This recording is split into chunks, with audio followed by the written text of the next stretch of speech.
10তম পর্ব। আল্লাহ সুবহানাহু ওয়া তাআলা সালাতের কথা আবার বলতেছেন 3 নম্বর সূরা সূরা ইমরানের 39 নম্বর আয়াতে রব্বুল আলামিন বলতেছেন, ফানাদাতুহুল মালাইকাতু ওয়া হুয়া কাইমুন ইউসাল্লি ফিল মিহরাব আন্নাল্লাহা ইউবাশশিরুকা বিয়াহইয়া মুসাদ্দিকাম বিকালিমাতিন মিনাল্লাহি ওয়া সাইয়্যিদান ওয়া হাসুরান ওয়া নাবিয়্যাম মিনাস সালিহিন।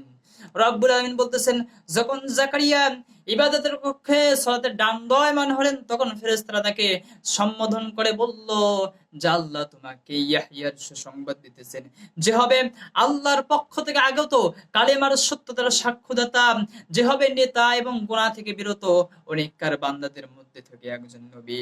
নেককারদের মধ্যে থেকে একজন কি হবে? নবী হবে। তা আল্লাহ সুবহানাহু ওয়া তাআলা এখানে জাকারিয়া আলাইহিস সালাম সালাতের কথা বলেন, যখন সালাতে দণ্ডায়মান হলেন তখন ফেরেশতা তাকে সুসংবাদ দিলেন। আল্লাহ সুবহানাহু ওয়া তাআলা সালাত কায়েম করার তৌফিক দাও আল্লাহুম্মা।